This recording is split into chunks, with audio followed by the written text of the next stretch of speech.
Prime Minister Mark Carney has vowed that Canada will retaliate dollar for dollar after trade talks with the United States collapsed Friday night. And punishing new U.S. tariffs kicked in this weekend on Canadian exports worth nearly $30 billion. Joining us now is Eric Miller, President of Rideau Potomac Strategy Group and a Fellow with the Canadian Global Affairs Institute. Eric, it's good to talk to you today. Thank you for having me. This was not the outcome that many Canadians maybe were expecting when they went to bed Friday night. It seemed like a deal was close, but the Prime Minister laid out for us yesterday just how it all fell apart. Were we right to walk away? How are you thinking about all of this? Yes, I think Canada was right to walk away because what we're learning is that the additional conditions that were asked for by the United States would have really interfered with core elements of Canada's sovereignty and its ability to grow as a trader worldwide. In addition, there were a number of elements in the deal that would have really hurt the long-term trajectory of certain key Canadian sectors, including perhaps the auto industry. Well, we haven't seen a really detailed overview of what was on offer and what was happened. Certainly the trajectory suggested that there could have been a long-term decline of the Canadian auto sector and the all-important parts industry, which supports it. The PM says, to your point, that in the last hours of negotiation, the U.S. introduced language that would restrict Canada from making other trade deals. We also had the U.S. President put out this statement late last night in which he says Canada wants the benefits of being a state without actually being one. Does any of this give us a clearer sense now versus earlier of how the U.S. maybe thinks of Canada in terms of a trading partner? Well, historically, the United States has been glad to see Canada as a close partner. But Donald Trump, in so many ways, has been a break from the historic norm. And so what we see in the social media post that he put out last night was really an explanation of how he saw Canada, which is it should have been the 51st state. And that was at the core of his thinking all the way along. But of course, Canadians have no desire to be the 51st state. And so we are in this situation where President Trump, having pushed very hard for these elements in an agreement that could have really hurt Canada, has walked away. And so the future of North American trade relations looks very much in doubt. And I don't foresee an easy return to the table, even after the retaliatory tariffs go into effect.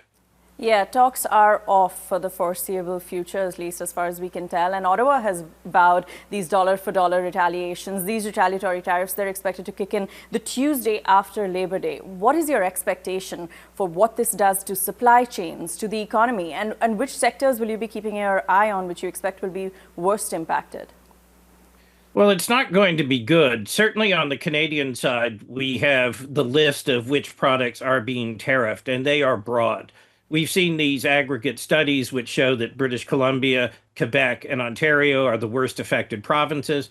But you have businesses from coast to coast to coast that are really affected by these tariffs. What Canada puts in place in terms of retaliation, we will have to see. Undoubtedly, they will be targeted at people who are viewed as supportive of President Trump in hopes that they will go to the president and prevail on him to change his course. But I fully expect also that the U.S. will retaliate to Canada's retaliation. So we will be in this ratchet effect and the relations will get worse. But unfortunately, there's no way back to the table on a more equitable playing field unless pain is felt from all parties. And that's kind of where we are now. Yeah, it's unfortunate and really not how we expected things to go this weekend. The premiers do seem to be presenting a united front, though I should say the support for the retaliation bid, that's a bit mixed. Doug Ford, of course, has been advocating for this approach for quite some time, whereas Danielle Smith, she cautioned against it yesterday in some comments. Perhaps most outspoken has been Manitoba's premier, Wab Kinew. He's telling Canadians to be patient and to essentially wait out Trump's term. Is that your advice to clients at this stage? No, because the damage of supply chains is going to be done now. And so what clients need to be doing is essentially looking at whether or not their items are covered by the current tariffs. Might they be covered by the future tariffs? And if there are, say, 50% tariffs that are imposed on exports, either in this round or a future round. Where are you going to sell your products? How are you going to remake your supply chains? Because you see these cases where even a key input can drive up the overall cost of production very, very significantly. So, well, on the political side, it's very much hope in terms of waiting and see what may come in future U.S. elections. If you are a company, you're going to be working 18-hour days trying to figure out how do you keep your export dimension alive and where are you going to get the key inputs that you need. So there's absolutely no time to waste, and it's really imperative that one starts to work. And I know that a lot of Canadian executives across the country are going to be working today and in the weeks ahead to try to figure all of that out because it's really mission critical.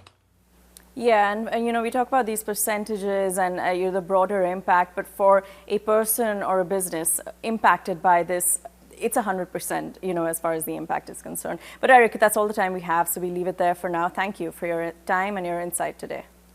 My pleasure. That is Eric Miller, President of Rideau Potomac Strategy Group.